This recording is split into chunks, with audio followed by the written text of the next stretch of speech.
नमस्कार, मैं शर्मिला, व्याख्याता समाजशास्त्र विभाग, जैन दिवाकर कमला महाविद्यालय कोटा।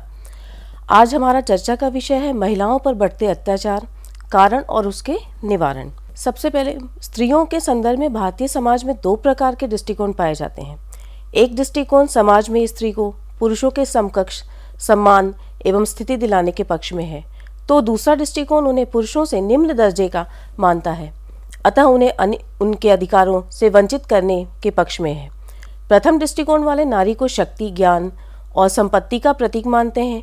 उसे दुर्गा, सरस्वती, लक्ष्मी के रूप में पूज्य मानते हैं। उनके अनुसार स्त्री पुरुष की अर्धांगिनी है। वे यह भी मानते हैं कि यत्र नारे अस्तु पूज्यन्ते रमन्ते तत्र देवता अस्ति, यानी जहाँ पे नारी की पूजा होती है वहीं देवताओं का वास होता है। यदि वास्तव में समाज में नारी को यही स्थान प्राप्त है तो नारी के प्रति किसी भी प्रकार का अपराध, अत्याचार एवं हिंसा नहीं होना चाहिए। नारी के प्रति दूसरा दृष्टिकोण नारी को समाज में पुरुषों के समान अधिकार दिलाने का विरोधी भी है।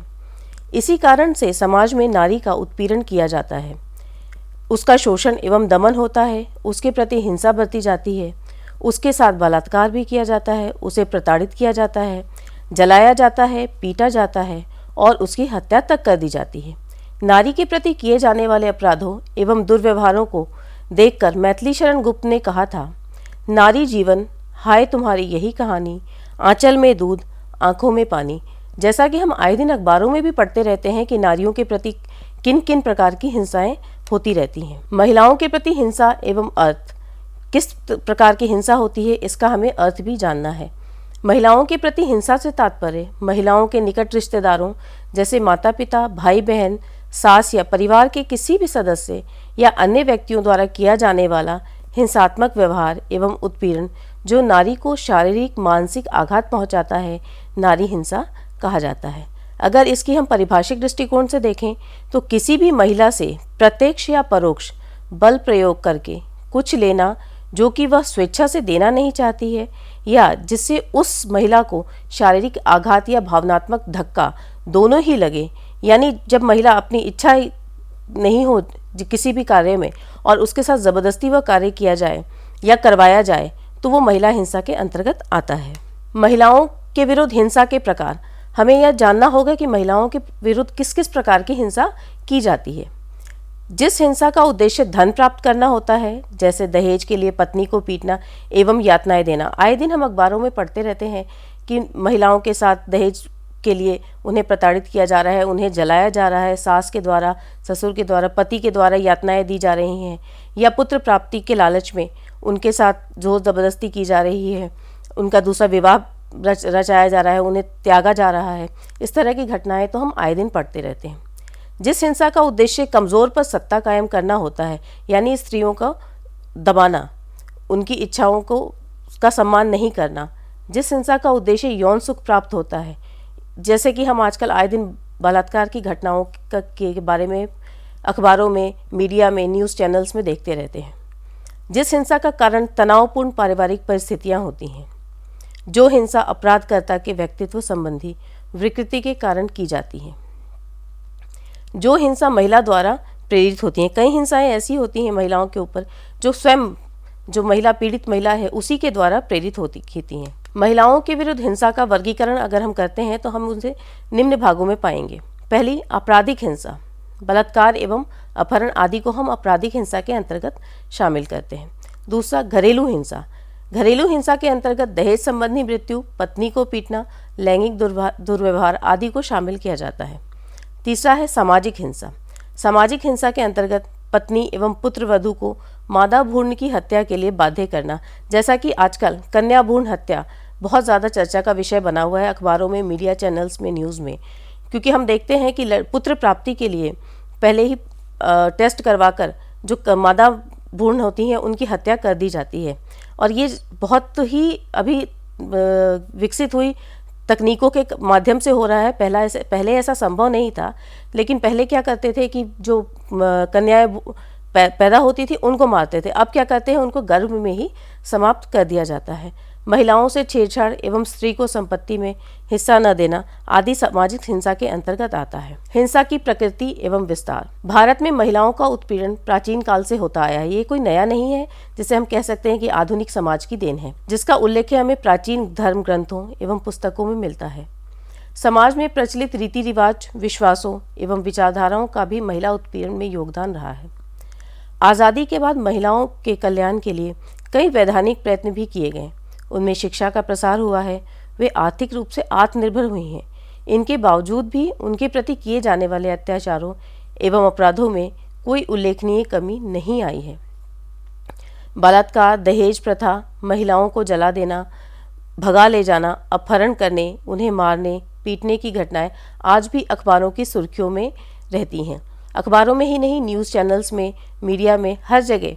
और ये केवल हमारे देश की घटना नहीं है, ये हर जगह, किसी भी देश में चले जाइए वहाँ महिलाओं के प्रति हिंसा होती ही है। हिंसा के शिकार। अब हमें चर्चा ये करना है कि हिंसा की शिकार कौन सी महिलाएं होती हैं या किस तरह के लोग हिंसा के शिकार हो रही हैं। यदि हम महिलाओं के विरुद्ध हिंसा के सभी प्रकरणों को एक साथ लें तो हम पाएंगे कि हिंसा में साधारणतः शिकार वे महिलाएं होती हैं जो असहाय और अवसादग्रस्त होती हैं, जिनकी आत्म छवि खराब होती है, जो आत्म अवमूल्यन से ग्रस्त होती हैं, या वे जो अपराधकर्ताओं के द्वारा की गई हिंसा के फलस्वरूप भावनात्मक रूप से समाप्त हो चुकी हैं। दूसरा, जो दबावपूर्वक पारिवारिक परिस्थितियों में रहती हैं या ऐसे परिवारों में रहती हैं जिन्हें समाज सामान्य परिवार नहीं कहता। तीसरा, जिनमें सामाजिक परिपक्वता की या सामाजिक अंतर्वैयक्तिक प्रवीणताओं की कमी है, जिनके कारण उन्हें व्यवहार संबंधित समस्याओं का सामना करना पड़ता है।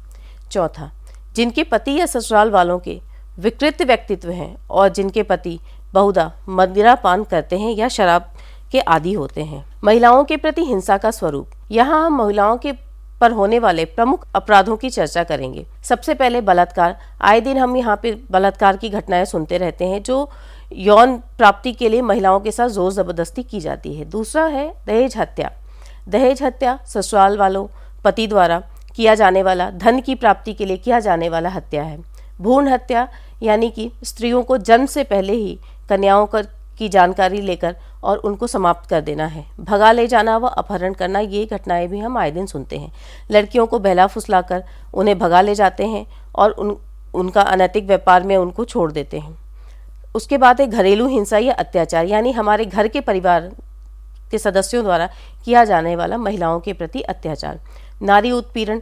नारी उत्पीड़न हम कहीं भी ऑफिस में, जहाँ भी आजकल नारी शिक्षित है और काम करने जाती है, स्कूल कॉलेज में पढ़ने जाती है, उनके साथ हम आए दिन उत्पीड़न की घटनाओं को सुनते हैं और देखते हैं। छेड़छाड़। आए दिन हमें छेड़छाड़ की घटनाएं भी राह चलते देखने को मिल जाती हैं। अंतिम जो है हिंसा का स्वरूप है वो है अनैतिक व्यापार, यानी लड़कियों को, महिलाओं को बहला फुसलाकर एक जगह से दूसरी जगह ले जाकर अनैतिक व्यापार यानी देह व्यापार में झोंक देना। महिलाओं के विरुद्ध हिंसा के कारण। पुरुष प्रधानता। भारत में ही नहीं वरन विश्व के लगभग सभी समाजों में पुरुष की प्रधानता पाई जाती है। वह शक्ति का प्रतीक माना जाता है।